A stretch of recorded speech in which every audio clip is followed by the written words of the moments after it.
Hey, happy Tuesday, everybody. You've made it through your first week or two of class. Hope it's all going well. Who's stressed out? Anybody stressed? Nobody? Good. No need to be stressed. Let's see. Let me make y'all bigger if I can see everybody in the classroom. All right.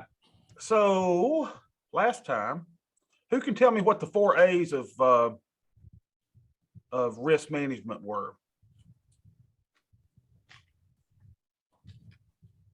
Asking questions first off, man. Slow down.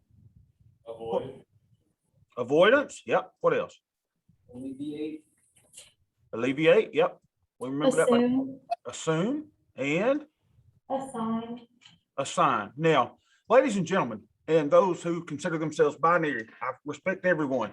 We are in a risk management class. Now, a lot of you thought coming into this class that this was going to be a class about insurance. Now, how boring would that be? Now, we're going to cover just enough insurance through the class to make sure that you are ready and prepared for the CFP exam, which, by the way, I've been studying for. That is the most boring garbage I've ever seen in my life. I shouldn't call it garbage, but just the studying, the stuff that you have to learn. Jesus, that boring. So anyway, I'm trudging through that. So we'll make sure that you get ready and I'll give you all the information that you need for that. But I think it's a lot more interesting. Dang fly. I think it's a lot more interesting if we talk about risk management in life and in your careers. That's what it's all about. You're here because you want to make money someday, right? My gosh, you want to start telling your family and friends how they can build wealth. You want to start talking with your clients about how they're going to make wealth and build wealth and keep wealth and preserve wealth and distribute wealth. So that's all that we've got going on. So it's really, really cool. Okay, so here's my mind map for the day. Why don't we see if Maddie, who is joining us virtually, Maddie, you choose first. The board is yours. Coach Saban. We're going to go Coach Saban for 100. All right, Coach Saban for 100. So let's talk about Coach Saban. Undoubtedly, the most successful coach, not just college sports, let's go pro. Undoubtedly, the most successful coach of all time. And for some of the old timers, your parents and grandparents, it's going to pain them to say that because they think that Coach Bear Bryant was the best coach. Well, Bear Bryant was the best coach at his time. And what he did back during the day, you didn't have any limits to the amount of people that you could get. So Bear Bryant would travel all over the country and he would scoop up the top athletes because he was such a great recruiter. And then Alabama would have like 900 players on the sideline and they'd play Georgia Tech, who had 20 players, and they just cream them. And a lot of those players, darn that little fly. Ugh. Do y'all have those little fruit flies everywhere? They're driving me nuts. And we've got this, those bug zappers you put outside. We've got one in the house, and every now and then it gets one of them. And you'll probably hear it in the background. It just makes me feel so good every time I kill one of those little flies. There's fruit fly specific traps and they work really well. They're like really tiny and unbothersome. You can also make one. There are fruit fly specific traps, but they're not like regular flies. They're a little different. Yeah, well, whatever this is, they're just driving me nuts. So that's how Bear Bryant did it, y'all. He would stack sidelines. He, give all these kids, and he'd get the best kids, and some of them never really got to play unless Alabama was up, but he had the best talent, and he killed everybody. So now the playing field is a little more balanced because Alabama can't just bring in as many players as they want to. Even they have limits. But we basically have an unlimited budget. We have the best facilities in the country. We've got the best coaching staff in the country. We've got the best recruiters in the country. And by God, we've got the best damn football team in the country. Now, we love it. We love that. But guess what the rest of the country thinks? What are they saying? Sorry, y'all, I'm filling on some trades there. What are they saying? Ruining the sport. it's ruining the sport. It's no fun to watch. And you hear all these these pansies with their panties in a wad, and they're griping and grumbling about how it's not fair that we beat up on their team. Well, yes, it is fair. Yes, it is. And listen, I lived through the Mike eras. You don't remember the Mike eras of Alabama football. You don't remember Mike Dubose, who we barely won a game with. I mean, he's a great guy, nice guy, but he just wasn't an Alabama coach. Well, he was an Alabama coach. He just wasn't a great Alabama coach. And then we thought, hey, listen, the apple doesn't fall far from the tree, so we'll get Mike Shula to coach our team, the son of the great Don Shula of the Miami Dolphins. So we'll get him. Guess what? He was an utter failure at the University of Alabama. Then we went out west. Why we would do that, I have no idea. And we went to, Washington State, and we got a guy by the name of Mike Price. Okay, that brings up laughter, right? Y'all know what Mike Price is. So Mike Price, he's here for a month.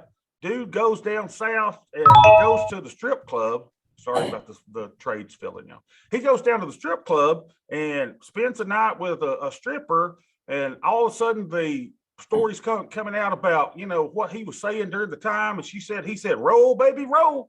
So he was all about the tide rolling while he was, hooked up in a hotel room with the stripper from the strip club. So he never even got to coach. So I lived through all that. And y'all, it was not fun. I mean, we would lose to teams. I mean, I remember Ole Miss would beat us. Y'all, Ole Miss should never beat us. We're the University of freaking Alabama. And we've got the best coach. Now, here's what everybody would say. Here's what everyone would say, y'all. Well, what we should do to fix the problem. Now, in your mind, in my mind, there is no problem. We are the University of Alabama. We are the place where excellent athletes go to play football, and we win fairly. We beat you on the field like a yard dog. And that's a great thing. But what do they want to say? They want to say, well, here's what we need to do. We need to pay all the coaches the same. We don't need to pay Coach Sobin anymore.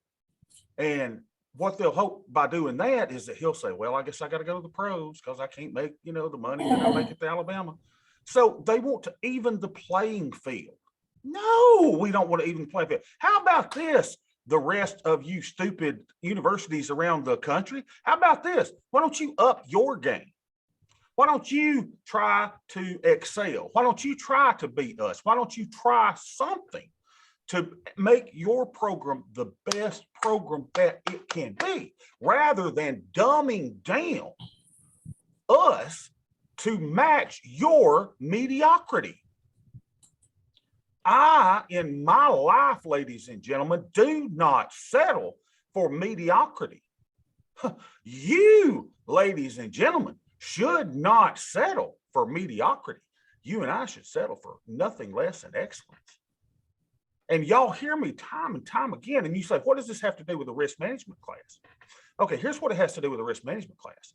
The biggest risk to you, ladies and gentlemen, as future financial planners and consumer economists and counselors and whatever you're going to be, insurance agents, brokers, stockbrokers, real estate brokers, you're dealing with finance, you're dealing with money.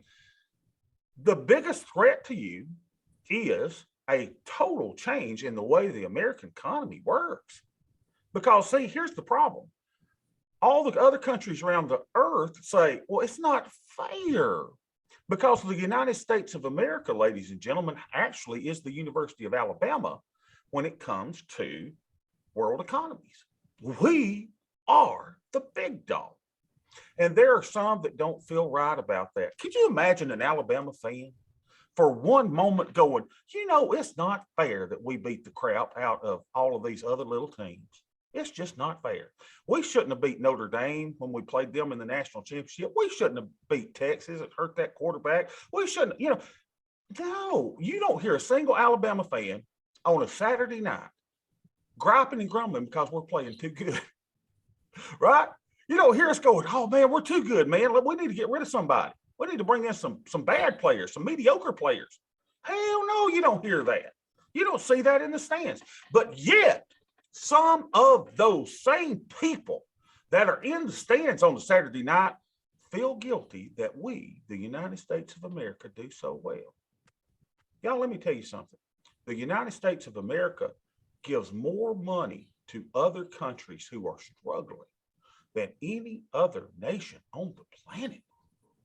We give money when Haiti has a hurricane and when there are deaths, and we send relief packages. We, the American people, will have food drives and blood drives and all of this stuff to help all of these countries around the planet. Do we have to do that? No. But we are a giving country. And what has allowed us to do that is our excellence. What has allowed us to do that is the capitalistic spirit of, hey, we are fine with making as much money as we can, having the life that we want and enjoying that life, and we share it with others. So the next time someone knocks down on your country and says, oh, the country is just horrible, we're just mean, we had slavery, we had this, we had that. We dang did have slavery, and what did we do with it? We kicked its arse out, and we no longer have it anymore. Isn't that beautiful that we don't have that anymore? Isn't it beautiful that we now have a society? Now, a lot of you will argue with me on this, but I will tell you and I will show you where you can go and no one's going to care about your sexual orientation. No one is going to care the color of your skin, the color of your hair, your national origin, your heritage, what your parents were like. There is, in this capitalistic society, a place where you can go that you will not be judged by anything, but by how successful you are on your own merits. And I can prove that to you. Now, you're sitting there going, that's not the case, Bobby. If I'm going somewhere and I have maybe an accent, or I have a foreign accent that's not, I'm going to be discriminated. But no.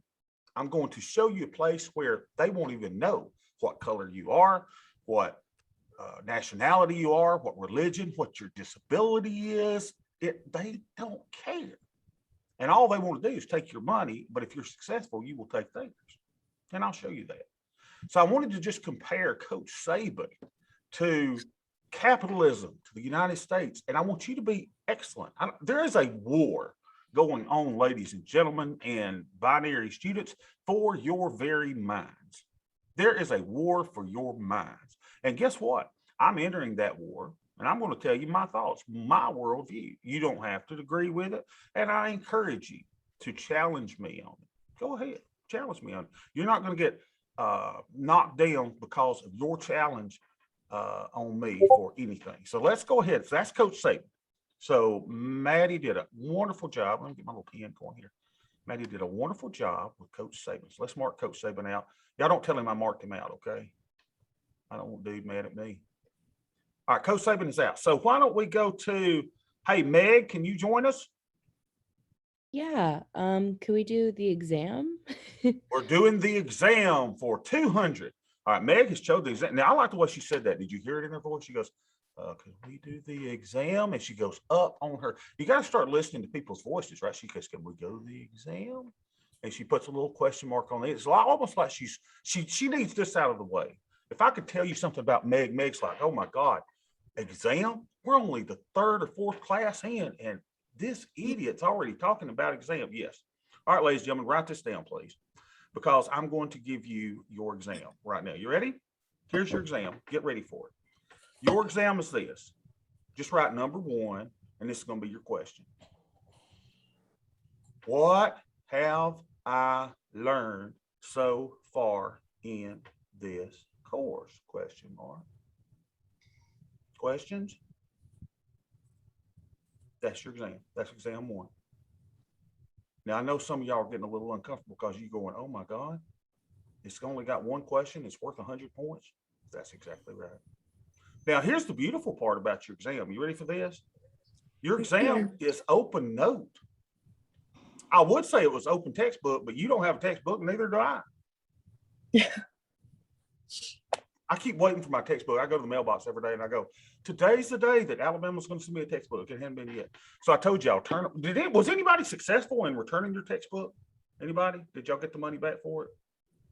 I'm sorry. I really am sorry. If I'd have known I wouldn't have had one, I wouldn't have had you to get one. All right, so everybody knows your exam question. Now, here's what we're going to do, though. We're going to come in on a class day, and I'm going to give you an hour to write. And I want you to write for an hour, a solid hour.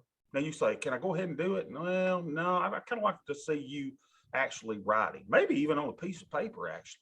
Or I guess you can type it. You know, could you go ahead and start working? I guess so.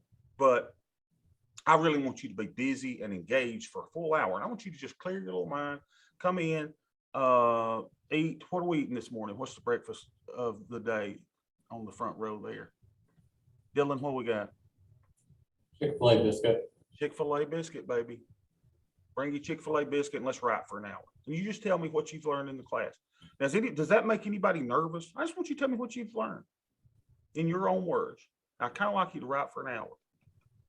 How much can you write in an hour? It's not. So your exam's very, very easy.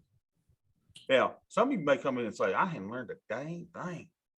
Well, that's fine too. You know, and just tell me for an hour why you hadn't learned anything. That'll be fine.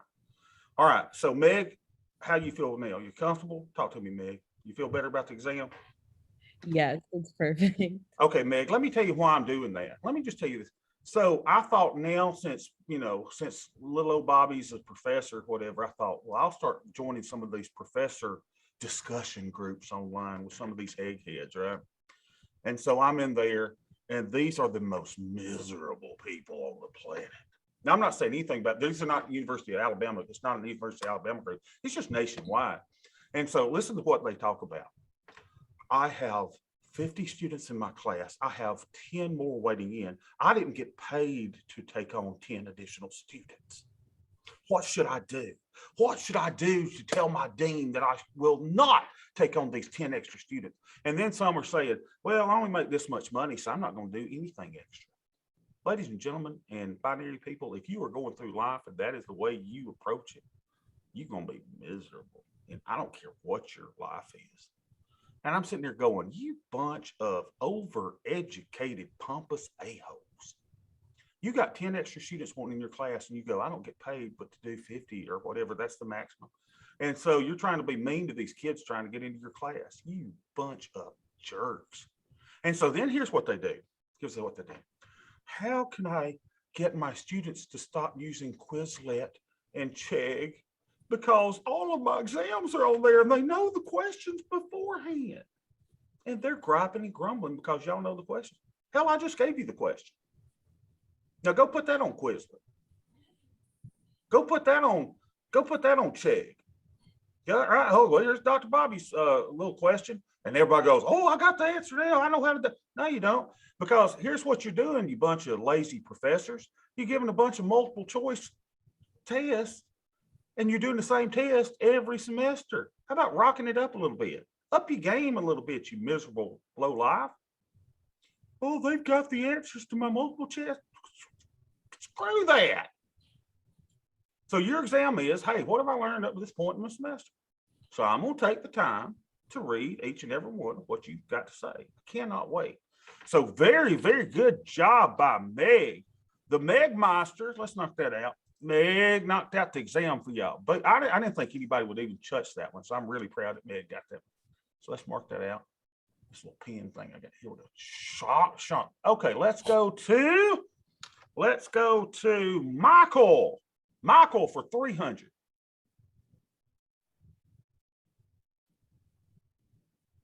Michael's asleep. Fresh. I guess, yeah. Michael, what do you think this is right here? A person. It is, but what's he got on top of his head? A crown. A crown. Ladies and gentlemen, anybody ever watch The Fresh Prince of Bel-Air? Yeah. Okay. Boy, Michael really sounds excited this morning. I'm great. This is awesome. Michael, I'm just picking at you, man. Okay, good job. All right, so let's talk about The Fresh Prince of Bel-Air. So this is a mind map. So Fresh Prince of Bel-Air. So that means Bobby's got to think about Will Smith. How many of y'all love Will Smith? I love Will Smith. Will Smith's an awesome actor, right? So one of the things that you and I are going to be doing in our class, and I talked to Amazon so to make sure that I wouldn't go to jail for showing it during class. But how many of you have ever seen The Pursuit of Happiness? Y'all will raise your hand. 1, 2. And y'all can actually, the ones, okay, Mallory, or is that, or Natalie, raise your hand. Natalie raised her hand. Okay. Yeah, y'all can do that online. So Natalie raised her hand. So a couple of y'all saying, so we're gonna watch it in class. It's a great movie. And I may cry during certain parts of it. And if I do, y'all just let me cry. So that's one of the cool things. So get ready for that. It's gonna be awesome. I cannot wait. And Amazon has assured as long as I buy or rent the movie that I can show it to y'all in our class without me infringing on their copyright. So we'll do that. But I just wanted to just tell y'all that's one of the upcoming things that is coming. So we got the Fresh Prince of Bel-Air. So we will have Will Smith in the classroom with us. So let's mark him out. Very good job, Michael. All right. How about Natalie? Since you raised your hand last, Natalie, talk to me. Where we're going for 400. 1, 2, 3, 4. Can you hear me? Yeah, you're great. Okay. Is that an M&M with legs? What would make you think that that's an M&M with legs? Because it has M&M on it and it looks like legs. Natalie, you're exactly right. That is M&M, and that is with legs. So that makes me think of M&M. So, oh, by the way, and that's what we're about to talk about here. This will help y'all guys. If y'all will use something like this, or it'll help some of you, maybe not all of you. But have any of you ever studied or done your notes in a professor's class this way? Like maybe you'll draw like a rotund figure and say, that's Dr. Bobby, and, draw my little glasses and my nice spam hat, and you draw it on there, and then you'll start drawing all these notes to kind of keep you, I hope you're taking pictures of this. Yeah, if for those of you that are joining us virtually, you ought to be taking a screenshot of this, because this is going to help you to remember stuff, and you can use this on your exam. So what I use is, and it's different with different people, but this is kind of my version of a mind map. So whereas most of your instructors probably come in with structured notes, they highlight passages in the textbook to read to you, which you could clearly read yourself, and they come up with, oh my God, if I ever start using a PowerPoint, will y'all shoot me?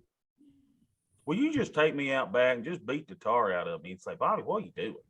I mean, we do not need PowerPoints. PowerPoints is, in my opinion, the lazy man's way of trying to teach a class. And I've used them before, so I don't want to beat up on people that do. But I would rather use something like this. It's a mind map. I know what I need to talk to you about today. We're going to go through the mind map. You choose the subjects in the order that we go. And so this is a mind map. Anybody, raise your hand. Who has used a mind map before? Anybody? Kasha has, a couple of you have. Is that Tyler in the back? Yes, sir. Hey, Tyler. How are you? I'm starting to learn where everybody sits, and it's kind of cool that everybody's like, a lot of people are virtual today. Y'all are like, I ain't going in that locked classroom again. That's kind of cool. All right, so mind map. That's just what this is. It's really good too. Now, I don't know how this will work in your investments class. Is that still your hardest class? The one that comes up next? Your investments? We have investments next. We have counseling in the morning. Okay. And is investment still hard for y'all? Not hard, just a I lot. think it's harder than counseling, Okay. Yeah, I got you. the material. Yeah, it's a lot to take in, right? I want y'all to keep me updated on that class. I would love to know how much they talk about options and futures in there. Because when I was an undergraduate and graduate school, here's what they would do. They'd spend a lot of time talking about stocks and bonds, and then they get to options, and we'd spend like 15 minutes on it, which told me that the instructor didn't know how to trade those. But it was good. I mean, it's no fault. I mean, I teach you what I'm familiar with. No need that they should teach you something that they're not familiar with. But I would like a report on that. Okay, let's go to Rhea. Hi, Hey, Rhea, how are you doing? I'm doing amazing. How are you? I am fat and sassy. Thanks for asking. Could I do the ND? Is that Notre Dame? Oh, it is. And that is my attempt to do a shamrock or whatever. Yeah, like a thing. clover. Yeah, and it doesn't. So we all hate Notre Dame, right? I mean, thank God we beat them and shut them up a couple years ago in the national championship game. And oh my gosh, it's just, it's Notre Dame, y'all. I mean, everybody thinks Notre Dame is the greatest football tradition in the world. That is a bunch of garbage. It is the University of Alabama. So let's go back to whiteboards and let's see if we can do another whiteboard. And I want to tell you what Notre Dame stands for. So if I can draw here, and you guys can see, you need to know and start looking at life as a plane, a flat plane, if we're taking geometry or whatever class that would be. So let's change it up a little bit with another color. And now let's draw something. ND represents a normal distribution curve. And surely in economics or maybe even in the investments class, hopefully you will talk about the normal distribution curve. Now, as I draw that, it looks like a mountain. And my kids love that. Where's that little thing at? I've got an action figure around here somewhere. Peppa Pig. And I can't watch Peppa Pig. Everybody know Peppa Pig? Well, let me tell you why I can't watch Peppa Pig. They live on hills. And I'm like, they're steep hills. And it freaks me out. They'll drive the little car up a steep hill and I'll go, put the emergency brake on. And I keep thinking, dude, as soon as you walk out your house, you're going to roll down the hill and kill yourself. And it just kills me. I don't know why they all live on little mountains, the little pigs do, but it just drives me nuts. That kind of reminds me of that. Now, within a normal distribution, we have something like this. I'm going to try to draw what is a 1 standard deviation move down. Oh, that is terrible straight line, Bob. All right, so then we got on the upside, we've got a normal distribution, 1 standard deviation here. So this represents one standard deviation below, 1 SD below, and over here, this is a standard deviation above, right? 1 standard deviation above. And then you can do 2 standard deviations, 3 standard deviations, you could do all of that. But basically, as you're looking at anything, ladies and gentlemen, you can apply this to anything in life, and you really need to do this, because here's what happens. You'll find that most things, most people, most whatever you are studying fall within this 1 standard deviation. That's why the mountain is here, right? So most people fall within this average, right? Around this mean, the middle part here, people are going to fall around the average.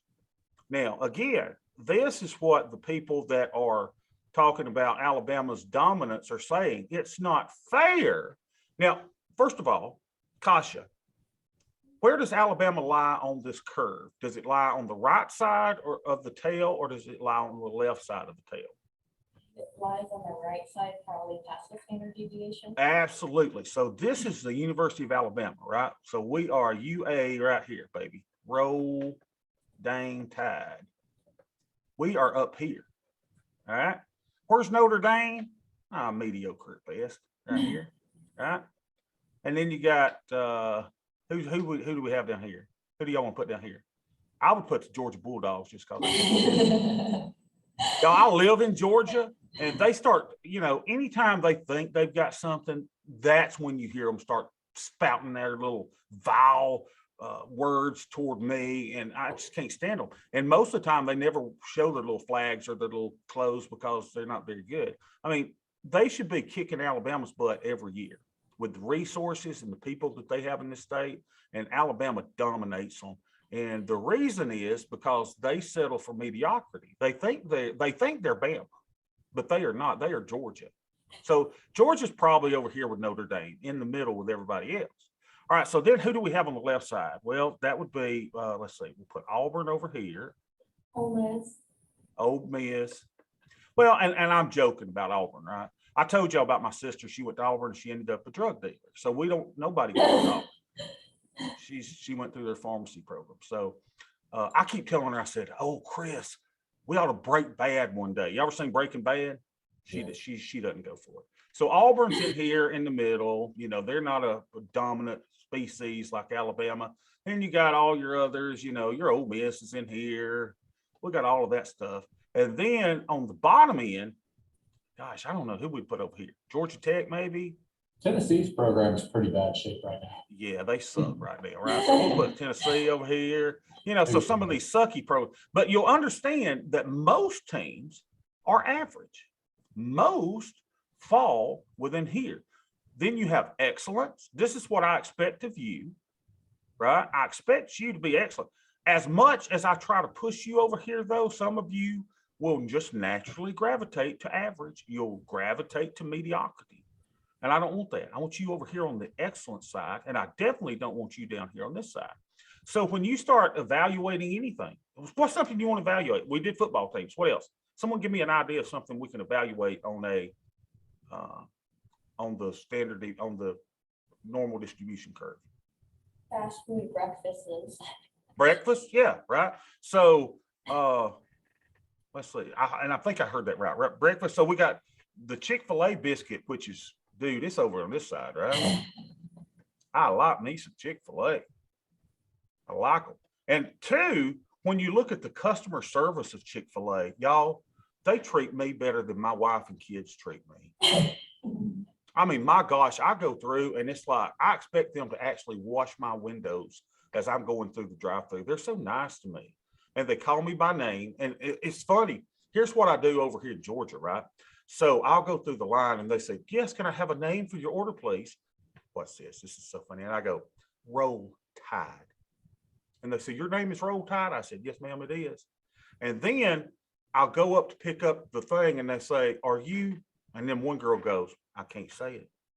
I can't say it. I said, how come you can't say it? She says, I'm a Georgia fan. So I have a lot of fun with the people going through. So, you know, I give them funny little names, Roll Tide. Sometimes I'll tell them my name is Raul, you know, just to see if they know how to spell it. And, you know, I pick the people. So Chick-fil-A's over here. And I like Hardee's biscuits too. So I would say Hardee's steak biscuit is going to be right here for me, right? Maybe not excellent like the Chick-fil-A chicken biscuit, but dude, it's right here. Right? I'm gonna put it on this side. Then you got some, now listen, Dylan, I know you brought in McDonald's the other day, dude, right? But let's face it, McDonald's is probably down here. It is not a Chick-fil-A. Didn't you bring in McDonald's the other day? I thought you did. I don't eat McDonald's ever since I got food poisoning from them. Yeah, I got food poisoning from Subway. That damn, Oh. that damn Jarrett dude talked me into eating Subway and I got food poisoning. Y'all remember when he was doing the commercials? All right. So anyway, so McDonald's is down here. Anything else y'all would say here over on the left? It's got a terrible breakfast. Taco I Bell. All of the Taco Bell breakfast. They have it out for, don't know, it's like breakfast tacos. burritos. Yeah, they do have breakfast tacos. Oh man, listen, you can't put Taco Bell down there. Like all the way over to the left. But You for gotta go to breakfast, Taco Casa. So Taco Bell, y'all, they got that great breakfast taco, and then they've got those cinnamon little balls or whatever they are. I love those cinnamon balls. So and I hope if that gets too distracting, y'all, I will shut my brokerage account down, but I need to see what fields orders we got working. All right, so now let's talk about fast casual restaurants. Now, some reason people y'all's age aren't going to fast casual, but here's what I would say, dude, I love me some Applebee's. I am all about the Applebee's, baby. So I put Applebee's over here with fast casual. Dude, when you can get 2 for $22 and you get a appetizer with it, oh man, I'm all about that. Now listen, I love it. Now here's what goes on the left side for me, fast casual, and my daughter loves this, and y'all probably do too. She loves that stupid Olive Garden. God as my witness, why I'm sitting there going, it's frozen food in a microwave. That's what it tastes like to me. It's horrible. So then I would probably put, I like Longhorn steak. Oh, where's my thing yet? I'd probably put Longhorn here toward the upper end. And then down here, I'd put, I don't know, Red Lobster. Right? Kind of fast casual. So you can do this with anything. You can do this with your classes, right? You can sit there and go, I'm taking 4 classes. One of them is excellent. 2 of them are average and 1 of them sucks. You can do this with how your grades are going to be. You know, some of you are excelling, some of you are average, and some of you will do below average. You can do this with financial planners. Financial planners will either be excellent at what they do, or then you got the average crowd that goes, yeah, we're going to recommend 60% in stocks, Mr. Gaines, and 40% in bonds. So you put a lot of those in the average category. And then you got some that just suck. Man, I remember I used to work with the courts, right? I work with the federal courts. This is why I'm so distrustful of government. Don't think I'm just crazy, but I saw how governments handle things. And I remember I worked around so many attorneys. And y'all, you think when you see Alexander, whatever his name is, signed up on the interstate, or what's his last name? Alexander? Tomorrow. Yeah, dude, you see his sign and you think, man, oh boy, must be the best lawyer on the planet. No, he's the best marketer of lawyers on the planet. Because what happens is when you go to see him for your case, he's going to turn you over to someone else. He's not even going to handle your case. And then if they win your case, when the mediocre lawyer takes over your case, he's going to split it with them. The dude is nothing but a marketer. He's not an attorney. Well, he is legally, but he's a marketer, right? So where would I put Alexander Shakura or whatever his name is? I put him on the left side of the normal distribution curve because he sucks as far as a lawyer. But if I were to do the normal distribution curve, I put him on the right tail over here as far as marketers. So I want you to start looking at the world this way. There are some that excel. There are some that are average. There are some that are below average. Ladies and gentlemen, the majority of the countries in the world, as far as their economic systems and their standards of living, fall in this range. And I see so many things that say the United States is so bad. Well, hell, go somewhere else. Right? All these people griping and grumbling. It's a dang good place. Guess what? The United States, we're on the right side of the curve, baby. All these other countries are right here in the center. And then you got a couple over here that you wouldn't step a toe in. How many of you would step a toe in Afghanistan right now? Oh, hell no. I ain't going there. I'm going to get myself blown up, right? So there's danger zones in the world. Doesn't mean that they don't have good people there. There are so many great people in North Korea. And my heart goes out to the people of North Korea to have such an evil dictator who you can tell he hadn't missed a meal at all, right? And there are people in that nation that don't have food. And it hurts me that in the United States, we have people that don't have food. But guess what we do? We do our best to make sure that that doesn't happen. You have people working in soup kitchens every day to feed those who have no food. We do remarkable, great things to help, but you're not ever going to be able to help everybody, and that's unfortunate. All right, so let's go back to our little thing. Who have I not picked on so far? Oh my goodness. Here we go. Get back into focus. So that took care of Notre Dame. Let's knock Notre Dame out. All right, Mallory for maybe 600. Let's do the WWJD. What would Jesus do? Now, ladies and gentlemen, let me just say, when you get me as your professor, you get all of me. And so I never want, and I always apologize when I talk about Jesus or I talk about the Bible, and I probably shouldn't. But I don't want everybody going, oh, Bobby's trying to, force religion. I'm really not, okay? Because I am the biggest sinner on the planet. I make mistakes beyond mistakes. Sometimes I've got my mama's mouth and I say words I shouldn't do, and I'm trying to do better about that. But what would Jesus do? So this is really, really good, and I want to share this with you. So if you will take this in the spirit in which it is given as my background, and my background is, hey, for many, many years, I've grown up in a church. And I've served in the church. I've served as a deacon in the church. I've served as a youth pastor in the church. So that's my background. So why would I not share with y'all things that I have encountered? So that's my quasi apology. I'm not trying to force religion down you. If you look at the Islamic religion, they recognize Jesus as a prophet. So even they recognize that there are perhaps things that Jesus said that were worthy for us to look at. So what would Jesus do? Oh, by the way, and if you're looking at the Bible and you say, man, it's got 66 books in it, man, it goes from Genesis to Revelations. How do I decipher all of that? I'm going to give you 4 words, okay? The Bible is pretty cool. And we fuss over so much, right? So the Baptists, we want to duck you underwater. If you're Methodist, we want to sprinkle you with water. And people would just fight over that, over how to get baptized. Isn't that crazy, the stupid stuff that we who are people of faith, if you are a person of faith, that we will just go to battle over the stupidest stuff. Should you wear a tie and suit in church, or is it okay to go in your blue jeans? Should ladies wear dresses in church, or should they, is it okay to wear pants? There are some churches where that's a big deal. If you were to walk into some church and you go, you got pants on, oh, ladies and gentlemen, let me bring this up. Talk a couple things. Y'all know how I am. I get off on tangents, but this is important to me. There was a church that I was in one time. This breaks my heart. I remember a family. They had just joined the church, and they came in for the Sunday evening service. And the father, the mother, and the son, they had on very nice shorts. And do you know, one of the deacons asked them to leave and to go and to change their clothes. And I just sit there and it just broke my heart. Now I'll tell you another heartbreaking story. And I'm kind of like my wife, she tells the worst stories, and she does it right before I go to bed. Bobby, did you hear about this little girl got run over by a camel and it killed her? And I'm like, shut up, Beth. I don't need to hear that before I go to bed. And Beth brings up these sad little stories right before I go to bed, and then I'll dream about them, right? And I'm worried about the little girl that got run over by a camel. So, but this hurt me too.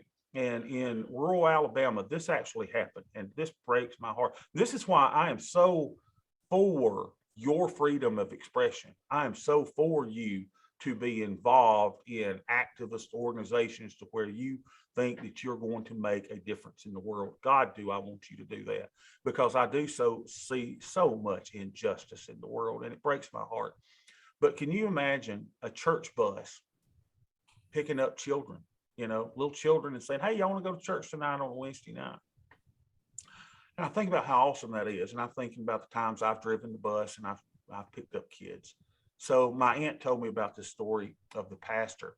This just happened a couple of years, y'all. I mean, you will flip out when I tell you this story. So they're picking up kids to go to church. And a couple of the little kids on the route, this was their first time going. They happened to be African-American kids, right? Going to this church that was predominantly, well, I would say exclusively white.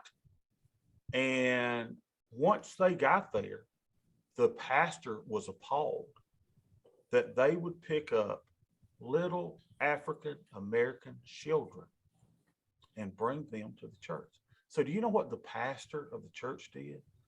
He loaded those precious little children up and took them back home. Oh my God, if I could reach out to them kids. Oh, my prayers go up for those kids. Can you imagine? Because of the color of their skin. And this dude thinks, hey man, I'm serving Jesus. Hey man, I'm gonna be in heaven one day. And you've got hate in your heart for somebody who is a precious little child created by God himself. And you're going to treat that precious little child like that. And, I wonder about what that kid, that rejection, that child, I'm going to cry talking about it. The rejection that those little children felt in that moment. And they may go back, and I don't know what their home situation was. I don't know if they had a good parenting situation. I don't know. But they were rejected by the very ones who should reach out and love those kids. Just kills me. But when we're talking about financial planning, Jesus did say something that's very important. And I do want to share it with you. So now, if you do get offended by this, then listen, close your computer, walk out, whatever. But I'm going to do this and show y'all this. Hold on a second. I got it here somewhere. Here we go. No. Where's it at, Bob? Oh man. Hold on a second. I got it. Give me a second. Mallory, tell us something why I'm looking this up. Say something, What do you Mallory. want to know? I don't know, just talk about something. How you doing? I mean, I've been better. I've got the COVID, but Well, I didn't want to tell everybody because I wanted to respect your privacy on that. But I don't know. okay, but I do want to make sure that you're doing good, you're feeling good. Where in the world is my little thingy majig? Hold on, I'm gonna find it here. So you now here's the question everybody wants to know, and I don't want to. You don't say it if you don't want to. Did you have the shot or not? So I don't want to get into that. Don't tell me if you don't want to. Oh, yes, I did. Okay. See, my pastor won't tell us that, and he's like, oh my gosh, he's eat up with the COVID, right? And I'm like, dude, I want to know if you had the shot. He ain't said anything because a lot of people are private on stuff. It's like when my mama goes to vote. Mama, who'd you vote for? I ain't telling you. It's very private. So I share everything. You know, I'm a broken book. Y'all know when I do something bad, when I do something good, I just share it. All right, here we go. Here's what Jesus said though, right? So let's see.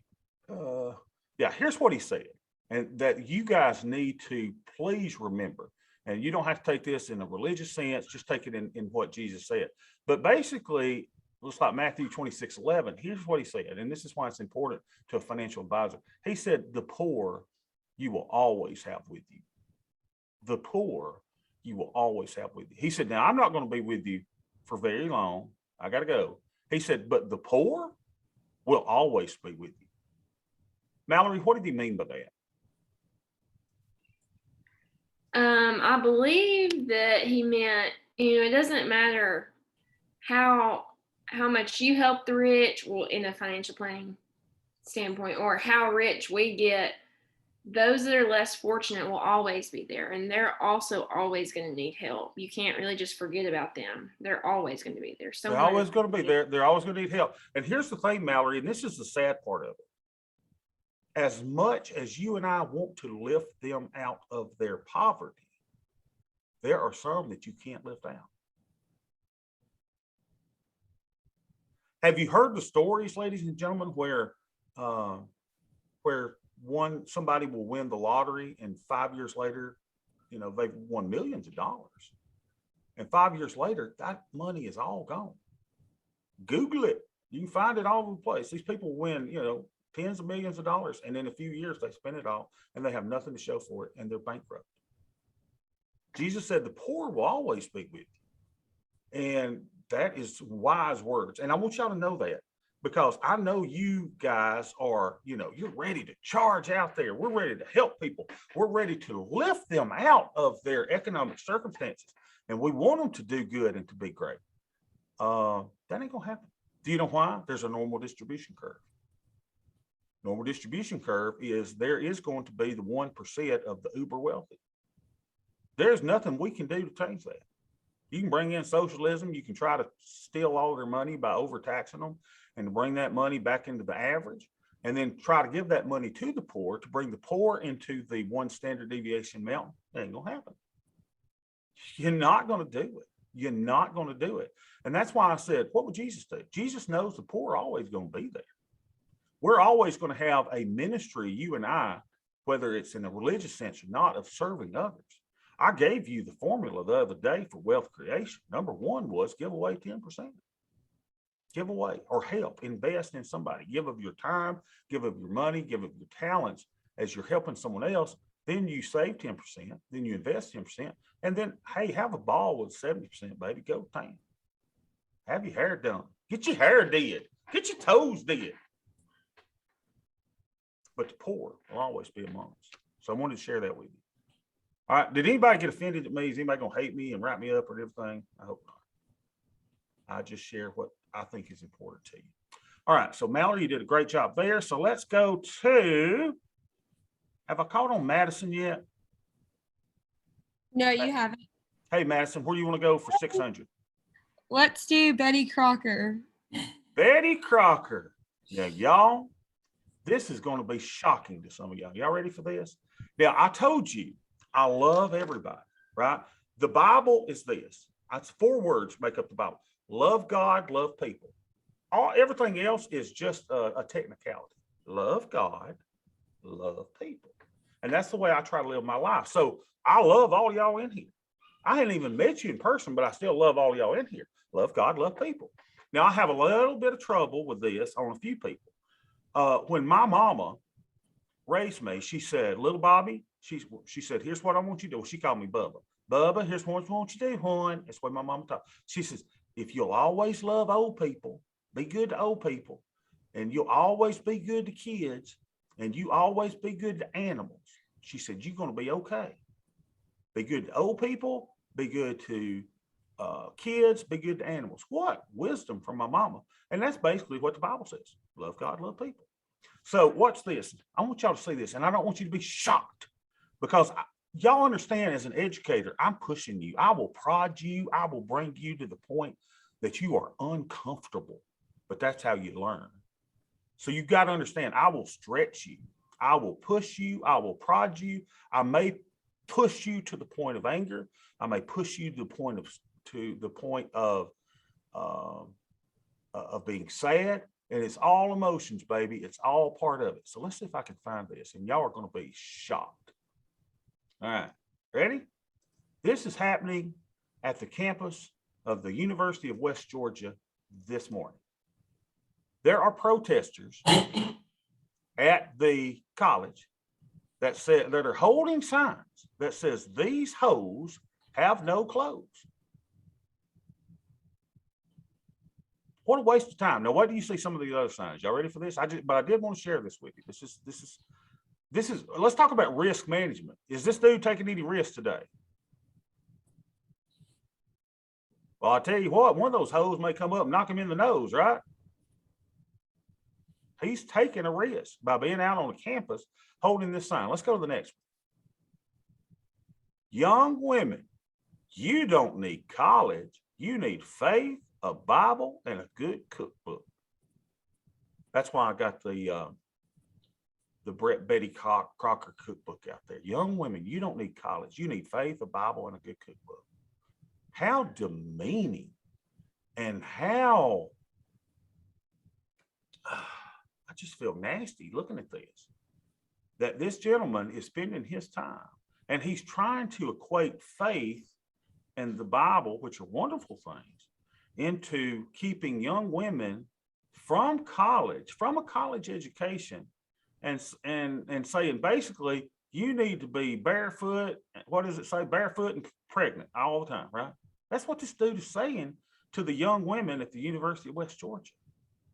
It breaks my heart. Now, I salute the gentleman as far as I believe he has the right to, as long as he's not illegally on a place, but he has the right to his expression of his opinions. And you and I should recognize his right, but we all also recognize the right that he dumb as hell. Right? I mean, this guy is an idiot. So if I look at him, so as much as I expect his right to free opinion and to free expression and to, his First Amendment rights, I also have the right to go, he's an idiot. And if old boy came up to me and, wants a hug, I ain't gonna give him a hug. Old boy wants me to condone what he's doing, I ain't gonna do it. Not gonna do it. And this is what gives, people faith a bad man, because he has now taken 4 words from the Bible, love God, love people, and he said, oh, but let me add something to it. Hey, young women, you don't need college. You need a cookbook. You need to stay yourself in the kitchen. How do you feel about this? Somebody give me something. Give it to him. Let me hear it.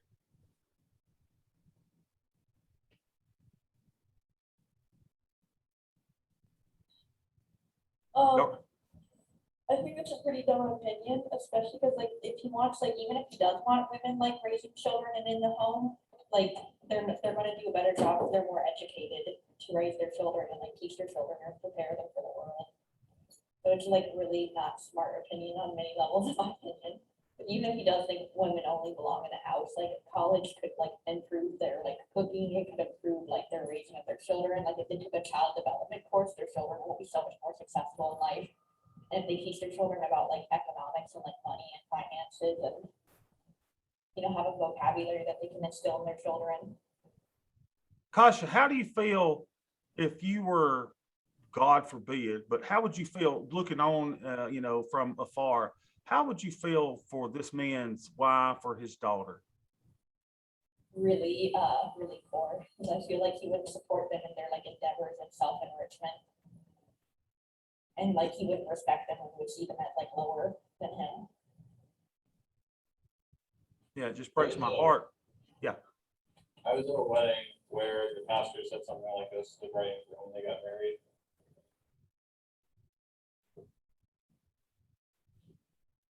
Good. Yeah. Good. Anyone else got to come in on it? All right. What do you see the next one? Okay. What do you see the next one? and you see her holding it in the background.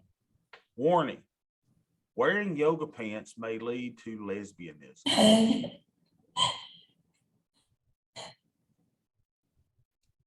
Well, if y'all see how tight some of my pants on, I guess I'm a lesbian this morning. Right? Warning. Can you, I mean, I'm sitting there going, how did they find a company to print this sign? I mean, if I had a sign company, I mean, if someone comes up to me and says, hey, would you give me, hey, listen to this. This is a novel idea. I want to print about 20 of these signs. Okay. And you're sitting there ready to take the order, right? And he's got, okay, I want 20 of these. Warning, wearing yoga pants may lead to lesbianism. Unbelievable. Just unbelievable. You know, I've had people talk to me, you know, I'm big, a lot of our children were foster children. 4 of those needed a forever home. And so, well, they're still here. They're my kids. They're 100% my kids. And Abby, of course, was adopted from Guatemala. And I've had people to say, listen to this, how terrible is this? I had someone to tell me, you know, Bob, I don't think that homosexual couples should be able to foster children. I don't think that homosexual couples ought to be able to adopt children. And I go, what? And I said, okay, are you going to foster children and provide them, these little kids who come from terrible backgrounds, are you going to provide them home? Oh, no, I don't have time to do that. Okay. So you're saying it's bad for a lesbian couple to foster children. Why? Well, they didn't really have an argument other than they just didn't believe in it. And I'm sitting there going, oh my gosh, y'all. 2 of our dearest friends, as Beth and I were fostering in the foster system, was a lesbian couple, and they fostered 7 or 8. And they probably adopted 7 or so by now. And I'm like, oh my God. And these 2 are the most precious people on the planet. And this guy that doesn't even know them, other than judging them for their sexual orientation, would simply say they don't deserve to adopt kids, or they don't deserve to foster kids. So what I'd rather happen is for these little kids to be placed into orphanages where they don't get individual attention and love. And that just burns me up, burns me up, burns me up. All right. So why are we talking about this risk? These guys are taking risk, right? I respect what they're doing as far as, you know, it's First Amendment. Say what you want to. As long as you're not shooting at me or my family or shooting at someone, say it, baby. I can take it. I may be offended by it, but I can take it. So these guys are just insane. All right, now let's go back to where we want to go. Hold on. Back to my whiteboard. All right. Who has not chosen yet? Dylan, choose something. I'll choose the little devil. Dylan, choose something. I chose the little devil at the bottom right. Dylan, hold on a second. Dylan, I want you to choose something. The little devil at the bottom right. Dylan, choose something else. Present. Yeah, the present. Thank you, Dylan. I'm just joking, okay? Because Dylan, you did great. Thanks for playing along. We'll cover the little devil fella next time. Now, the little present is a present from Dr. Bobby to all of you for being so wonderful today, for being so participative today, for taking part in our discussions. And my gift is to you is to get out of class 16 minutes early. How about that? Any questions about anything, any of your assignments, any of your discussions, anything of that nature? When is the first exam? I got no idea when you want to do it. Next week, week after, y'all choose a day, we'll do it. Listen, it's just something that we're going through. It's something that you should not, Dylan, don't you stress. What have I done told y'all? I don't want y'all, this class is not your stressful class this time. This class is your class that, you know, we're going to enjoy learning. Is anybody learning? Can y'all give me some feedback? Are you learning in this method where we're doing low stress? For me, I hope low stress learning, I'm a believer in it, right? I think that you can learn just as much rather than me having you read 18 chapters during a semester and watch 20 different PowerPoint presentations. Okay. So if y'all are content on continuing this way, we'll continue this way. If you want to change it and want me to do multiple choice questions and to do PowerPoints, we can do PowerPoints. So give me the feedback. All right. If not, y'all have fun, and I will see y'all next week. Thank you.